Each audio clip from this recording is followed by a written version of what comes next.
Here's my key, philosophy. A freak like me just needs infinity.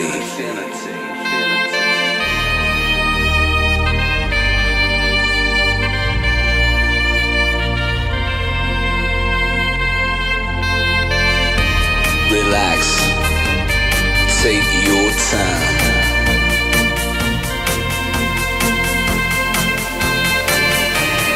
Take your time to trust in me, and you will find infinity, infinity.